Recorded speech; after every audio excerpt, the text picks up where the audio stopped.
Assalamualaikum warahmatullahi wabarakatuh, and good morning smart students. Today we are going to learn about pronoun. So don't go anywhere and stay tuned.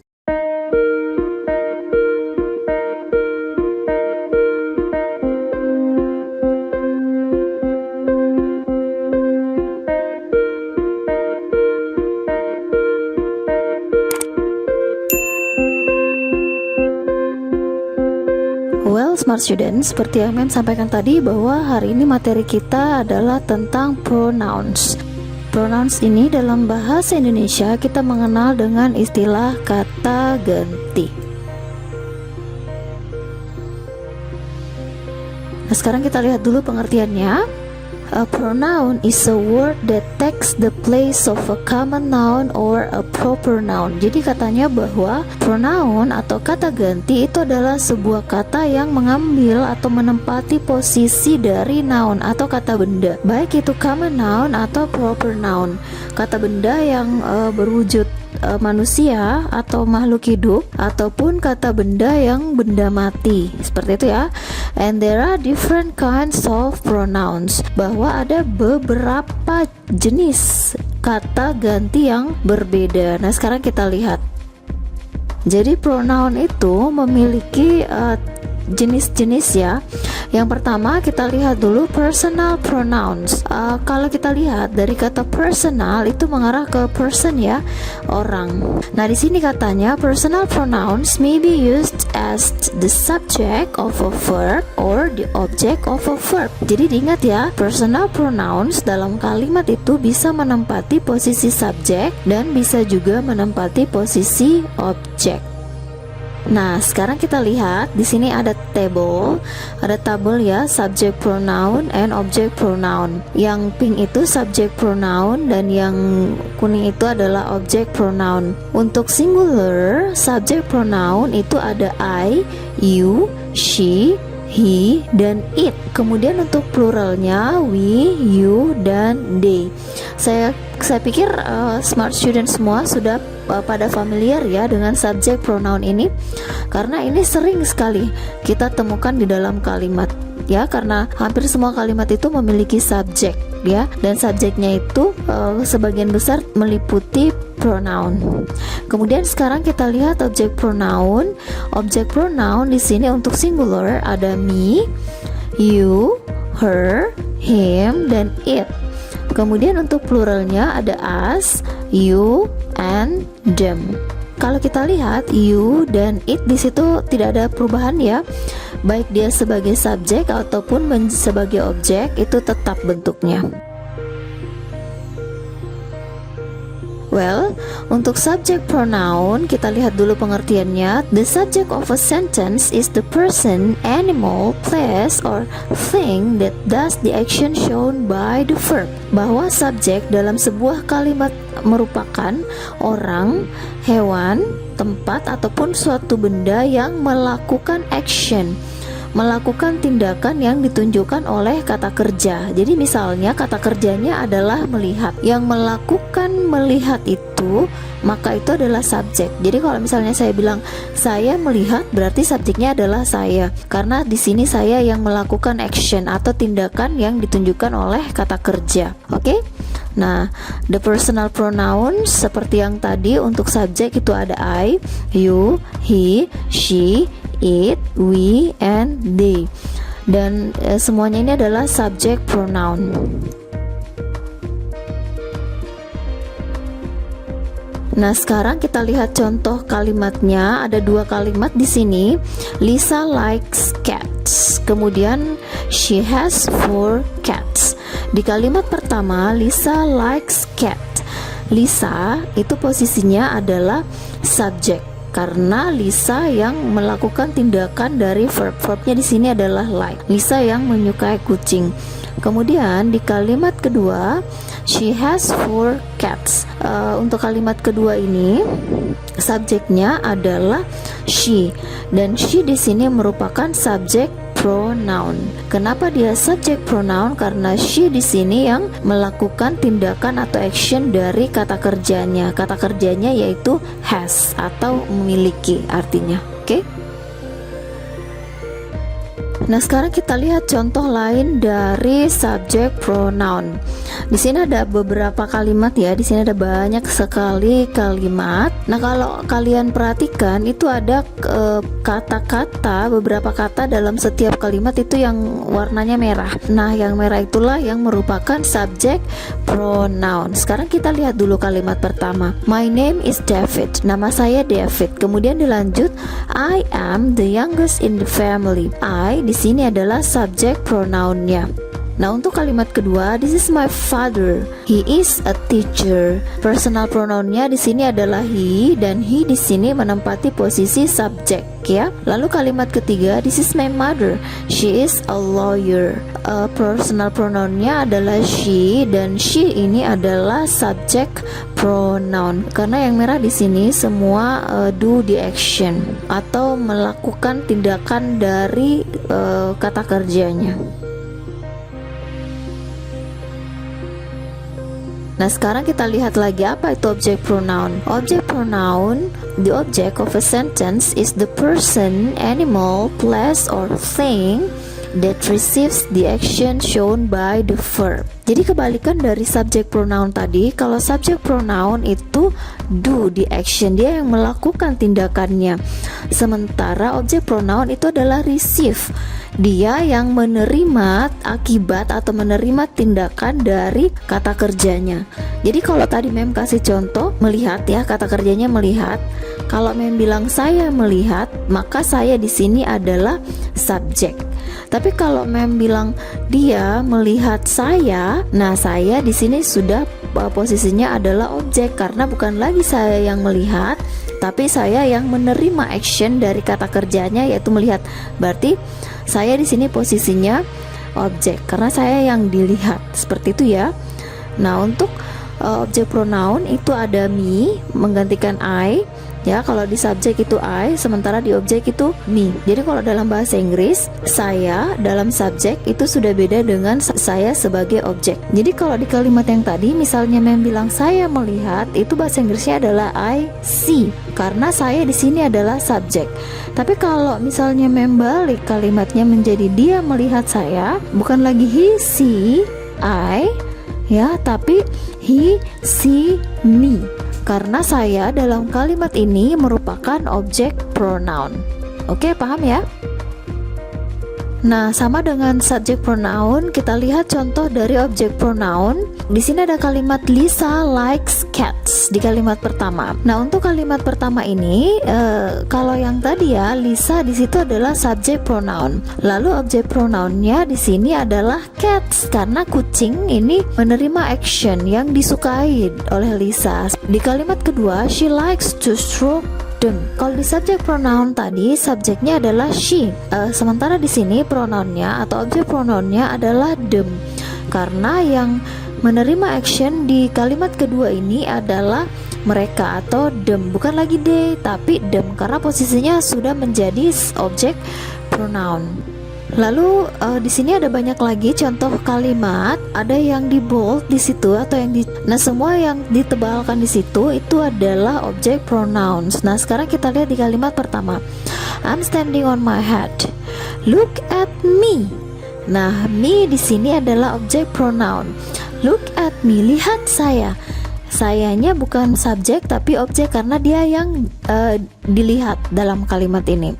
Ya, untuk kalimat kedua, my mother is kind, everybody likes her. Objek pronounnya adalah her karena dia yang receive the actions, dia yang menerima kata kerjanya atau dia yang disukai, seperti itu. Makanya pronounnya bukan lagi she tapi pronounnya adalah her karena di situ posisinya adalah objek pronoun. Nah, sekarang kita lihat di kalimat ketiga.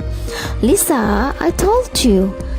Nah, objek pronounnya adalah you karena you di sini atau kamu itu yang menerima action dari kata kerjanya yang diberitahu, seperti itu ya. Lisa, I told you, saya memberitahu kamu, menyampaikan ke kamu. Oke, paham ya? Nah, ini adalah ada beberapa kalimat lain, bisa kita pelajari sendiri ya. Oke, khusus untuk subject pronoun and object pronoun atau personal pronoun itu ada 3 grup pronoun, yaitu first person, second person, and third person. Kalau kita artikan, first person itu adalah orang pertama, second person itu orang kedua, dan third person itu orang ketiga. Nah, yang mana sih yang disebut dengan first person, second person, and third person?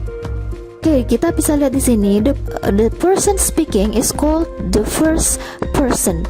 Orang yang sedang berbicara itu adalah orang pertama. Seperti untuk subjek I or me. Kalau ada yang mengatakan saya atau we or us atau kita ya, itu adalah first person. Misalnya Mem bilang seperti ini, saya malas atau saya sedang belajar. Kalau dia mengatakan saya sedang belajar, berarti saya di sini adalah orang pertama karena saya yang menyampaikan seperti itu, saya yang sedang berbicara. Atau bisa saja saya dan teman-teman saya atau kami atau kita itu adalah first person. Kemudian untuk second person atau orang kedua adalah lawan bicaranya kita, lawan bicara dari speaker. Jadi kalau misalnya Mem bicara dengan orang lain dan saya mengatakan begini, saya mengajak kamu. Nah, itu kamu di sini adalah second person atau orang kedua. Atau misalnya Mem bilang saya menemani kalian, saya memotivasi kalian. Nah, kalian di sini adalah second person karena you adalah orang yang speaker atau orang yang saya ajak berbicara, makanya dikatakan second person. Lalu third person atau orang ketiga. Nah, orang ketiga itu adalah orang yang dibicarakan. Jadi sometimes kalau kita berbicara, ada orang atau benda yang kita bicarakan. Nah, itu adalah third person. Untuk pronoun yang merupakan third person itu dia, baik dia laki-laki ataupun dia perempuan, he or him, or she or her, ataupun it ya untuk benda, ataupun they or them, mereka. Nah, itu adalah third person karena ini yang dibicarakan. Oke, paham ya? Orang pertama itu adalah the speaker, orang kedua adalah orang yang diajak berbicara, kemudian the third person atau orang ketiga adalah orang yang atau benda yang dibicarakan. Oke, sekarang kita pindah. Setelah personal pronoun, ada lagi reflexive pronouns. Reflexive pronouns are words that refer to the noun or pronoun that is the subject of the verb. Katanya, reflexive pronoun adalah kata yang mengarah ke benda. Jadi sama dengan pengertian tadi ya. Pronoun itu menempati posisi benda dalam kalimat. Nah, di sini juga menempati benda atau kata ganti yang merupakan subjek dari kata kerja. Ini kalau kita lihat mirip-mirip ya dengan subject pronoun, tapi ini beda. Kalau reflexive pronoun itu bukan I, bukan you, bukan we dan seterusnya. Tapi kalau kalian pernah menemukan kata myself, yourself, himself, dan seterusnya, itu adalah reflexive pronouns.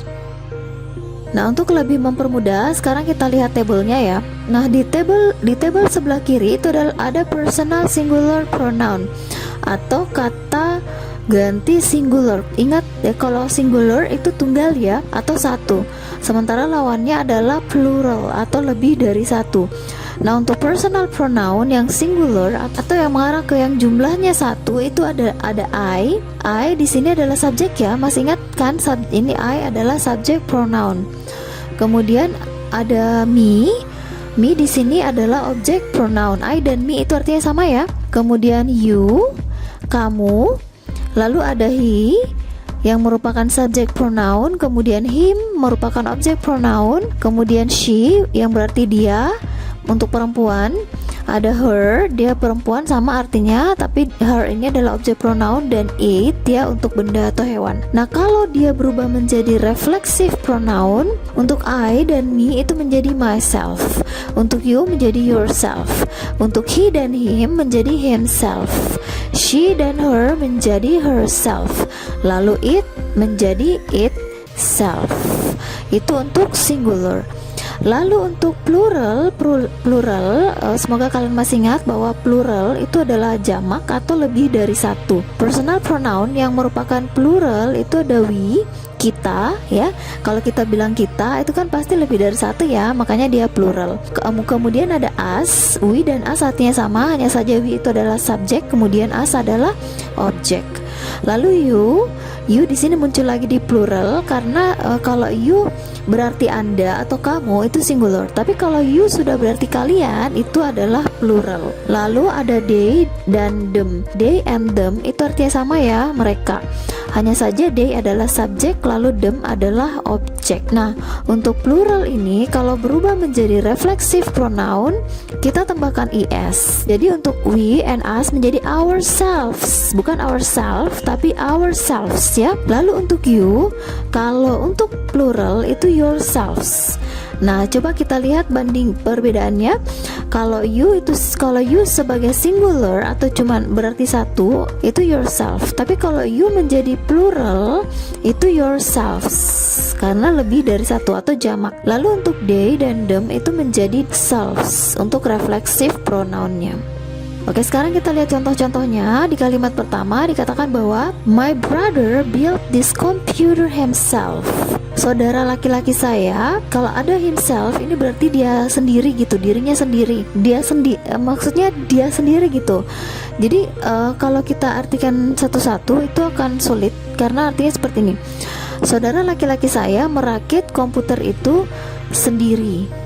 Mungkin sebaiknya kalau kita mengatakan saudara laki-laki saya merakit sendiri komputer ini. Nah, seperti itu ya. Memberikan penekanan seperti itu bahwa dia sendiri gitu kan. And then kalimat kedua kita lihat lagi supaya lebih jelas. Cat fell and hurt herself. Cat fell menjatuhkan, hurt itu melukai ya. Kalau kita di sini artinya itu cat fell and hurt herself, itu artinya cat menjatuhkan dan melukai dirinya sendiri karena ada kata herself. Ini memberikan penekanan gitu kan. Nah, untuk kalimat ketiga, our cat washes itself after every meal. Kucing peliharaan kami mencuci dirinya sendiri ya, ada itself ya, mencuci dirinya sendiri atau membersihkan gitu ya, membersihkan dirinya sendiri setelah makan. Oke. Nah, untuk kalimat keempat, we bake the cake by ourselves. Kami memanggang kuenya sendiri, atau bisa juga kita mengatakan kami memanggang sendiri kuenya. Oke, bisa dipelajari lebih lanjut ya untuk reflexive pronoun. Yang ketiga ini adalah possessive pronouns. Mungkin kalian sudah familiar dengan kata possessive. Possessive ini mengarah ke kepemilikan ya, kepunyaan. Nah, sekarang kita lihat pengertiannya. Possessive pronouns are used to talk about things that belong to people. Jadi katanya possessive pronouns ya digunakan untuk membicarakan sesuatu yang dimiliki oleh orang. Jadi kepunyaan, seperti yang bilang tadi ya, possessive pronoun ini mengarah ke kepunyaan. Lalu lebih lanjut dikatakan bahwa the words mine, yours, his, hers, ours, and theirs are possessive pronouns. Jadi possessive pronouns itu berupa mine, yours, his, hers, ours, and theirs. Oke, lebih jelasnya kita lihat slide berikutnya. Nah, di sini ada table lagi ya yang membandingkan antara personal pronoun dengan possessive pronoun. Nah, di table pertama itu ada personal singular pronoun, atau tadi kalau masih ingat ya, personal pronoun yang bentuknya singular atau tunggal, ada I dan me. Kalau possessive pronounnya adalah mine. Lalu untuk you, possessive pronounnya itu adalah yours. Kemudian untuk he dan him, possessive pronounnya adalah his. Lalu untuk she dan her, possessive pronounnya adalah hers. Kemudian it, possessive pronounnya adalah its. Kemudian untuk personal plural pronoun ya, untuk plural atau jamak ada we dan us, itu possessive pronounnya adalah ours. Kemudian untuk you, kalau you sifatnya plural atau jamak maka itu berubah menjadi yours ya, sama ya, tidak ada perubahan dengan yang singular tadi. Kemudian untuk they and them itu menjadi theirs. Nah, ini possessive pronoun untuk kepunyaan ya. Untuk lebih jelasnya kita lihat contohnya dalam kalimat. Yang pertama, this book is mine. Buku ini adalah punya saya. Nah, ini mine adalah kepunyaan. Makanya di sini menggunakan mine karena mine ini adalah kepunyaan, punya saya gitu. Atau contoh lain, have you lost yours, Tom? Apakah kamu kehilangan barang milikmu, Tom? Di situ dia langsung mengatakan yours atau kepunyaan kamu gitu, barang kepunyaan kamu. Untuk kalimat ketiga, this pen is mine. Pulpen ini punya saya. And that one is his. Dan itu adalah punya dia. Punya dia his. Masih ingat ya? Kalau possessive pronoun his itu untuk laki-laki ya, kepunyaan dia laki-laki. Sementara untuk di kalimat keempat itu adalah ada Sarah. Ada kalimat Sarah has lost her cat. Is this cat hers? Nah, kalau hers itu beda dengan his. Kalau his yang tadi itu kepunyaan untuk dia laki-laki, sementara hers itu kepunyaan dia perempuan. Lalu di kalimat berikutnya ada yours, kepunyaan kamu, dan di kalimat terakhir ada theirs, kepunyaan mereka. Nah, itu adalah possessive pronouns. Well, sekarang kita pindah ke demonstrative pronouns. Apa sih demonstrative pronouns itu? Katanya bahwa demonstrative pronouns are used for pointing out things. Jadi demonstrative pronouns digunakan untuk menunjuk sesuatu. Nah, sebenarnya demonstrative pronouns ini sudah familiar ya, karena sering kita temukan di dalam kalimat, yaitu this, that, these, and those. Nah, supaya lebih jelas kita lihat penjelasannya lebih lanjut, bahwa this and this digunakan untuk menyatakan suatu benda yang kita bicarakan dekat dari kita. Atau kalau kita mau artikan, this and this itu artinya ini ya, ini.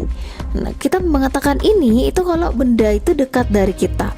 Sementara that and those digunakan untuk benda when you're talking about things farther away, benda yang jauh, atau dalam bahasa Indonesia kita artikan itu. Jadi ada dua ya, kalau ini bahasa Inggrisnya itu bisa this, bisa this, atau untuk itu bisa saja that atau those. Nah, sekarang kita lihat bedanya. Karena untuk ini ada dua ya, bisa this, bisa this.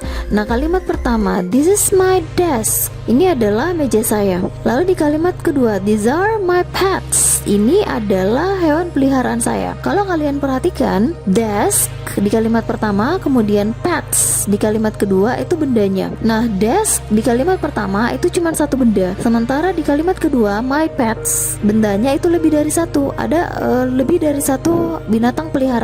Jadi perbedaannya, untuk this kita gunakan kalau bendanya cuma satu atau singular atau tunggal, sementara this itu kita gunakan untuk yang bendanya lebih dari satu atau plural atau jamak ya.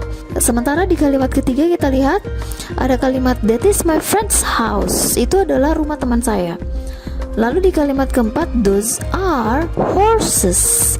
Nah, kelihatan kan bedanya? Kalau di kalimat ketiga, my friend's house, ada satu rumah di situ yang dibicarakan. Sementara di kalimat keempat, those are horses, ada lebih dari satu kuda yang dibicarakan. Jadi kasusnya sama dengan penggunaan this and this. Kalau that itu digunakan untuk benda yang cuma satu, kalau bendanya cuma satu atau singular. Sementara those digunakan untuk benda yang lebih dari satu atau plural ya. Nah, kita lihat lagi contoh kelima. Kenapa that mob itu? Karena mobilnya cuma satu, that's my mother's car, itu adalah mobil ibu saya, mobilnya cuma satu makanya pakai that, dan seterusnya ya. Nah, di kalimat berikutnya kita lihat lagi ya, you'll have to work harder than this. Kenapa menggunakan this bukan this? Karena yang dia maksud di sini bendanya itu cuman satu. Beda kalau bendanya lebih dari satu, pasti dia akan menggunakan this ya. Kita lanjut. Ada lagi interrogative pronouns. Nah, kata interrogative saya kira familiar juga ya buat kita. Interrogative itu mengarah ke pertanyaan ya, interogasi. Nah, interrogative pronouns are used to ask questions. Jadi interrogative pronouns katanya digunakan untuk memberikan pertanyaan atau menyampaikan pertanyaan. Yang mana sih interrogative pronouns? Yaitu who, whose, what, which, and whom. Nah, sekarang supaya lebih jelas perbedaan-perbedaannya, kita lihat penjelasan berikutnya. Bahwa who can be used as the subject or the object of a verb. Who katanya bisa digunakan sebagai subjek atau objek dari kata kerjanya. Misalnya dalam kalimat who broke the window, itu sebagai subjek. Tapi kalau kita mengganti dengan pertanyaan who are you inviting to your party, siapa yang kamu undang ke pestamu, itu posisinya sebagai objek. Jadi dengan kata lain who di sini berarti siapa. Tapi kalau di kalimat pertama siapa yang ditanyakan itu adalah subjek atau pelaku yang merusak jendela. Sementara di kalimat kedua siapa, tapi siapa yang dikenai kata kerjanya, yang menerima kata kerjanya atau yang diundang pada pesta itu. Lalu katanya lagi who can be used as the object of a preposition. Who itu bisa digunakan sebagai objek dari preposisi atau preposition. Contohnya, who is mom talking to? Ada preposition to di situ, itu bisa digunakan dengan who atau artinya siapa yang ibu ajak bicara. Kenapa menggunakan to? Karena ada orang yang dia maksud, yang dia tanyakan ya, siapa gitu yang diajak bicara oleh ibunya. Atau misalnya preposition for, misalnya ya, who is the letter for itu untuk, bisa juga kita gunakan dengan who dan lain-lain ya. Jadi who bisa digunakan dengan bersamaan dengan preposition. Lalu berikutnya dikatakan bahwa in writing and formal speaking you can also use whom as the object of verbs and prepositions. Katanya dalam bentuk tertulis ataupun speaking, lisan yang formal, kita juga bisa menggunakan whom. Nah, whom ini sebenarnya artinya sama dengan who yang berarti siapa, tapi whom itu posisinya adalah objek. Beda dengan who. Kalau who tadi bisa subjek, bisa objek, tapi kalau whom ini cuman sebagai objek dari kata kerja atau bersamaan dengan preposition. Nah, sekarang kita lihat contohnya. Whom did the president criticize? Siapa yang dikritik oleh presiden? Nah, menggunakan whom di sini karena yang ditanyakan itu adalah objek. Siapa objeknya? Siapa yang dikritik? Sama dengan kalimat kedua. Whom is the principal talking to? Siapa yang pemimpin itu ajak bicara? Di sini juga sebagai objek karena siapa yang diajak bicara. Nah, untuk kalimat terakhir ini dengan bersamaan dengan preposition juga, diawali dengan preposition. To whom is the principal talking? Artinya sama kurang lebih dengan whom is the principal talking to. Bisa juga to whom is the principal talking to. Dengan siapa atau kepada siapa si principal ini atau pemimpin ini berbicara. Nah, itu untuk penggunaan whom. Mirip-mirip ya dengan who, tapi diingat ya kembali kalau whom itu khusus untuk objek. Lalu diingat ada catatan, you cannot choose whom as the subject of a verb. Tidak bisa digunakan, whom ini tidak bisa digunakan untuk subjek dari kata kerja. Jadi kita tidak bisa mengatakan who came to the party last night. Yang benar di sini adalah who came ya, siapa yang datang ke pesta. Karena ini yang ditanyakan adalah subjek, siapa yang datang gitu, bukan siapa yang didatangi. Siapa yang datang, maka yang tepat adalah who came to the party. Karena whom tidak bisa digunakan sebagai objek. Kita lanjut. Oke, lebih lanjut dikatakan bahwa you can also use whom as the object of a preposition. Whom juga bisa digunakan sebagai objek dari sebuah preposition. Jadi sama dengan yang penggunaan who ya. Kalau whom ini bisa digunakan dalam kalimat whom is mom talking to. And then if you put the preposition before the interrogative pronoun, you must use whom. Lalu ada preposition pada kalimat interrogatif, itu kita harus menggunakan whom, bukan who, karena sudah pasti itu adalah objek posisinya. Nah, sekarang khusus untuk interrogative pronoun kita lihat contoh-contohnya. Di contoh pertama, who use all my papers? Siapa yang menggunakan kertas saya? Who di sini posisinya sebagai subjek ya, karena yang ditanyakan siapa yang menggunakan semua kertas saya. Lalu untuk kalimat kedua, who is mom talking to? Who di sini posisinya sebagai objek, karena yang ditanyakan adalah siapa yang diajak bicara oleh ibu saya. Dia yang menerima action dari kata kerja berbicara ya. Lalu kalimat ketiga, whose pen is this? Nah, kalau whose ini bagian dari who sebenarnya, tapi ini berarti milik siapa. Jadi kalau di kalimat ketiga ini, pulpen siapa ini? Kalau orang mengatakan whose pen is this, pulpen siapa ini? Atau kalau misalnya Memo bilang buku siapa ini? Whose book is this? Kemudian di kalimat keempat, whose are these shoes? Sepatu-sepatu siapa ini? Ya, kenapa menggunakan whose? Karena kepunyaan yang ditanyakan, kepunyaan dari sepatu. Lalu kenapa menggunakan this? Karena ini sepatunya lebih dari satu, bukan this seperti di kalimat ketiga, tapi this karena shoesnya lebih dari satu. Lalu untuk di kalimat berikutnya, what is your brother's name? What, saya kira familiar ya. What ini artinya apa? Apa nama saudaramu? Kalau bahasa Indonesia kita bilang siapa, tapi kan kalau nama itu bukan orang, makanya kita menggunakan what, bukan siapa namamu sebenarnya. What, apa namamu ya? Apa nama saudara laki-lakimu? Nah, contoh dari what berikutnya adalah what does Tom want? Apa yang diinginkan dari Tom? Lalu contoh berikutnya ada kata which. Which itu berarti yang mana. Jadi kalau Mem bilang which do you prefer, yang mana yang kamu pilih, yang mana yang lebih kamu sukai. Lalu di kalimat berikutnya ada lagi nih penggunaan which. Which of your sisters is the tallest? Saudara perempuanmu yang mana yang paling tinggi? Ya, lalu yang terakhir ada whom did the president criticize? Siapa yang presiden itu kritik? Nah, itu contoh-contoh lain dari penggunaan interrogative pronouns.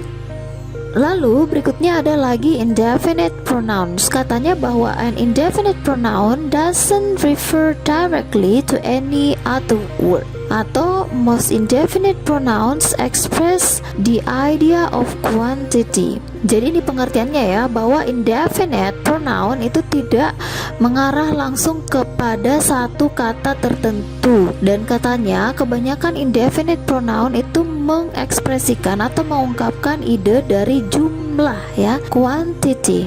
Oke, supaya lebih jelas kita lihat ya, karena sepertinya kita akan agak sedikit bingung kalau cuman melihat definisi. Nah, ini dia yang merupakan indefinite pronoun. Ada kata everybody di kalimat pertama, yaitu everybody is welcome at the meeting. Semua orang ya, setiap orang itu disambut ya dengan baik pada saat meeting atau pertemuan itu. Lalu ada lagi indefinite pronoun many. Many ini artinya banyak ya. Katanya many prefer their coffee with sugar. Banyak orang yang memilih kopinya itu dicampur dengan gula. Lalu di kalimat ketiga ada lagi anybody. Anybody ya. Does anybody care for a cheese sandwich? Jadi anybody ini sebenarnya sama dengan somebody atau someone, tapi anybody itu lebih kita gunakan pada kalimat negatif atau kalimat interrogatif. Jadi artinya di sini apakah ada orang yang peduli pada sandwich keju ya? Nah, ini anybody. Kemudian ada lagi few. Few choose to live in the arid desert. Few di sini berarti sedikit, dan masih ada lagi beberapa indefinite pronoun. Jadi bukan cuma 4 ini yang di bold, tapi indefinite pronoun itu ada banyak yang mengarah ke quantity atau jumlah.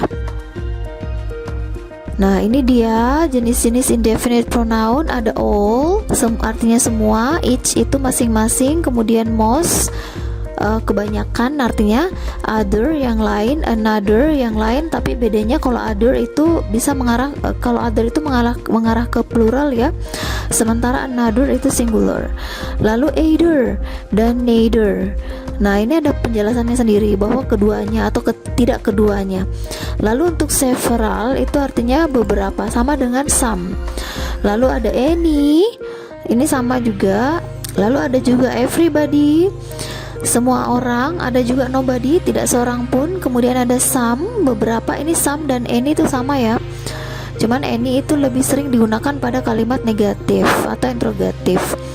Lalu ada anybody, ada everyone, semua orang. Kemudian ada none. None ini tidak ya, tidak seorang pun misalnya. Kemudian ada somebody. Somebody ini sama dengan anybody atau sama dengan someone gitu. Lalu ada lagi anyone, ada few. Few ini berarti sedikit ya. Kemudian ada no one, tidak seorang pun. Kemudian someone, ada both, keduanya. Many, banyak. Ini many bisa sama dengan much ya. Kemudian one ini bukan berarti satu, tapi merupakan kata ganti mengarah ke benda gitu. Kemudian ada lagi such ya. Nah, ini beberapa contoh dari indefinite pronoun. Dari artinya sendiri, indefinite itu tidak terdefinisikan, jadi tidak mengarah ke, tidak seperti pronoun-pronoun yang lain, bahwa pronoun yang lain itu kan jelas. Misalnya personal pronoun itu jelas dia sebagai subjek atau objek dan seterusnya. Oke? Nah, ada juga catatan untuk indefinite pronoun. Dikatakan bahwa the pronoun they is considered an indefinite pronoun when it makes an indefinite reference. Jadi katanya bahwa kata they itu bisa saja menjadi bisa saja masuk kategori indefinite pronoun kalau membuat kalimat itu menjadi indefinite reference atau reference yang tidak terdefinisikan seperti itu, atau nounnya itu tidak dijelaskan secara spesifik. Seperti pada contoh, they produce a lot of coal in your state. Mereka menghasilkan banyak batu bara di negaramu. Nah, batu bara ini sifatnya umum, dia tidak spesifik batu bara yang mana. Makanya they di sini posisinya adalah indefinite pronoun karena mengarah ke coal gitu. Lalu di kalimat kedua, why don't they repair the bad roads? Kenapa mereka tidak memperbaiki jalanan yang rusak itu? Nah, di kalimat ini kan tidak jelas siapa yang dia maksud, makanya dikatakan sebagai indefinite pronoun. Well, itu tadi ya penjelasan mem tentang pronoun. Next video, pertemuan di video berikutnya kita akan coba menjawab atau mengerjakan beberapa latihan soal tentang pronoun. Jadi ditunggu ya video berikutnya. Well, sebelum kita akhiri video ini, kita ulangi kembali bahwa materi di video ini adalah tentang pronoun atau kata ganti, di mana pronoun itu menempati posisi noun dalam kalimat, baik itu sebagai subjek ataupun sebagai objek. Dan ada beberapa jenis dari pronoun seperti personal pronoun, kemudian ada lagi possessive pronoun, kemudian ada juga reflexive pronoun, lalu ada demonstrative pronouns, ada juga reflexive pronoun, ada indefinite pronouns ya. Jadi itu tadi jenis-jenis pronoun. Well, the last but not least, I want to say thank you very much for watching, and don't forget to like, share, and hit the subscribe button. See you on our next video. Bye bye.